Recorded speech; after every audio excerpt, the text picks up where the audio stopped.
Assalamualaikum warahmatullahi wabarakatuh.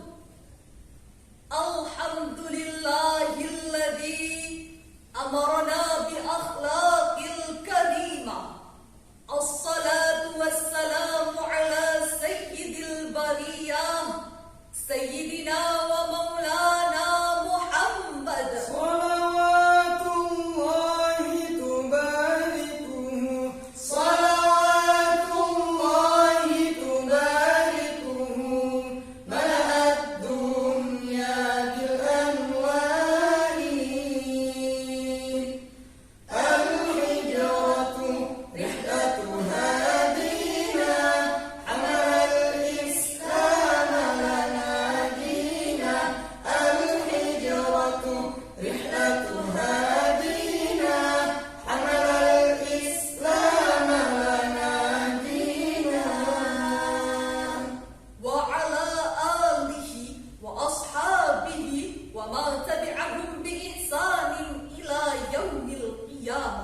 Amma ba'da.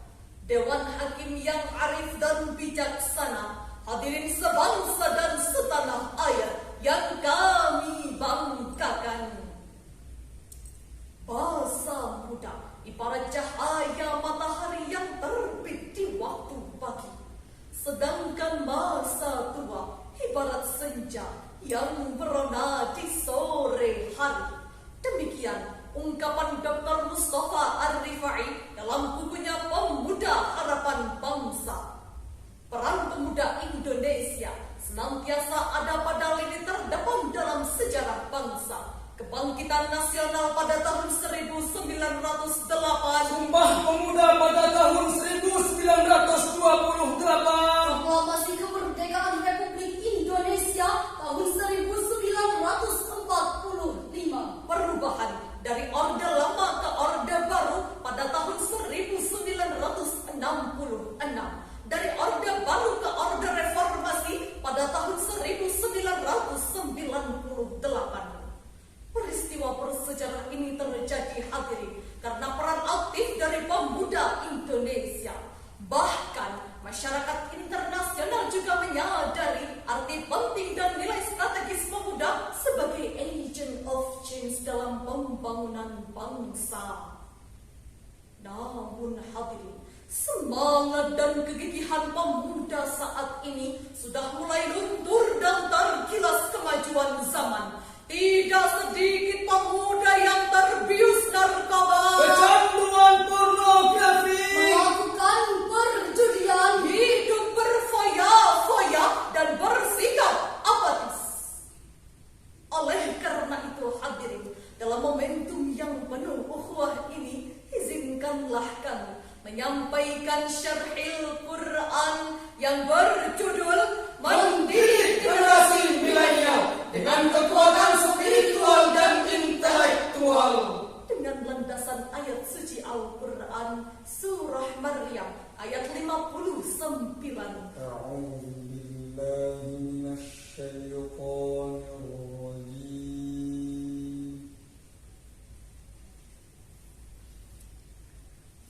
Bismillahirrahmanirrahim.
mengganti yang mengabaikan salat dan memperturutkan hawa nafsunya, maka kelak mereka akan tersesat. Hadirin yang berbahagia, Imam Al-Alusi dalam tafsirnya Ruhul Ma'ani jilid 16 halaman 109 menjelaskan, sawfa ja'a ba'dukum khalfun yatrukuna as-salah wa yattabi'una asy-syahawat. Akan datang setelah kalian generasi yang meninggalkan salat dan memperturutkan hawa nafsunya.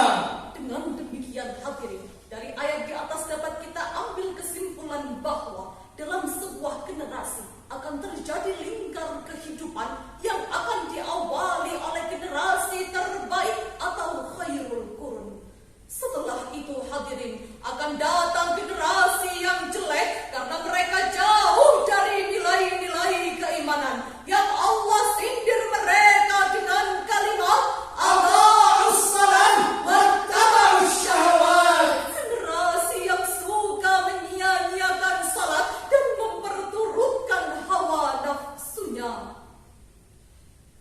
Hadirin yang berbahagia, perhatian Islam besar terhadap generasi muda menunjukkan bahwa masa muda merupakan masa yang sangat penting dan masa yang paling berharga. Generasi muda merupakan rahasia kekuatan suatu umat, Hilangnya kebangkitan, kebanggaan dan kemuliaan. Di atas pundak mereka lah masa depan umat terpikul. Karena generasi muda memiliki keistimewaan tersendiri, baik dari segi keberanian, kecerdasan, semangat, maupun dari segi kekuatan jasmaninya. Beri aku 1000 orang tua, niscaya akan kucabut Semeru dari akarnya. beri aku 10 pemuda, niscaya akan kugoncangkan dunia. Pernyataan populer tersebut hadirin ditegaskan oleh Bapak Proklamator Republik Indonesia Bung Karno mengenai arti penting posisi pemuda. Namun hadirin, pada kenyataannya data yang tercatat dari hasil Komisi Nasional Perlindungan Anak Indonesia pada tahun 2022 sampai 2023 saat ini, jumlah anak yang berhadapan dengan hukum mencapai 1.251 kasus. dan penggunaan narkotika Psikotropika dan zat adiktif pada anak mencapai 344 kasus. Belum lagi 34% siswi di Indonesia sudah tidak perawan lagi. Bahkan hadirin, 98,3% pelajar di Indonesia sudah kecanduan pornografi. Sungguh ironis sekali hadirin. Lalu, apa yang harus kita lakukan untuk mendidik generasi penerus bangsa? Sebagai jawabannya, marilah kembali kita renungkan firman Allah di dalam Al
kamu segolongan umat yang berdakwah menuju Allah, menyeru berbuat yang ma'ruf dan mencegah dari segala yang mungkar.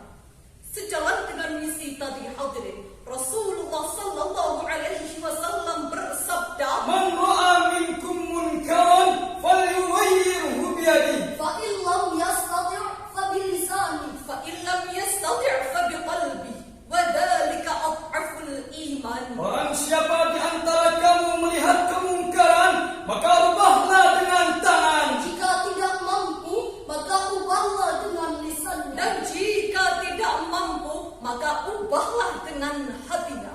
Dan itulah selemah-lemahnya iman. Dengan demikian hadirin, ada dua langkah yang harus kita lakukan untuk mendidik generasi milenial dengan kekuatan spiritual dan intelektual. Yang pertama, sebagai realisasi dakwah biyadi. Pemerintah sebagai pemegang kekuasaan dan kebijakan harus mengambil langkah untuk menyelamatkan generasi muda bangsa melalui pendidikan dan lapangan pekerjaan, termasuk menggalakkan pentingnya belajar di lembaga pendidikan yang religius dan berbasis pondok pesantren.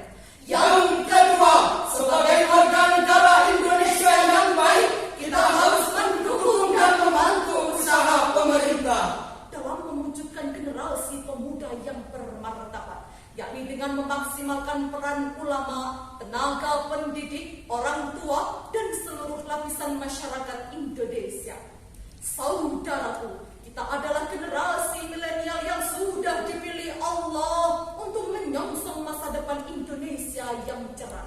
Maka, marilah kita satukan visi dan misi menjadi generasi emas yang memiliki keagungan intelektual dengan keagungan spiritual, agar kelak Indonesia patut berbangga sebab memiliki pemuda-pemuda yang berkualitas, yang cerdas intelektual, cerdas spiritual, dan cerdas emosional, serta siap menjadi pemimpin masa depan. Dari uraian tadi hadirin, dapat kita simpulkan bahwa mendidik generasi muda tak cukup dengan kecanggihan teknologi, namun harus menanamkan nilai-nilai keimanan sebagai pondasinya, agar generasi muda terdidik dalam lingkungan yang islami dan terbebas dari segala macam bentuk kemaksiatan. Demikian syarahan yang dapat kami sampaikan. Semoga bermanfaat bagi kita semua. Usikum wa nafsana bitaqwallah. Thumma assalamu alaikum warahmatullahi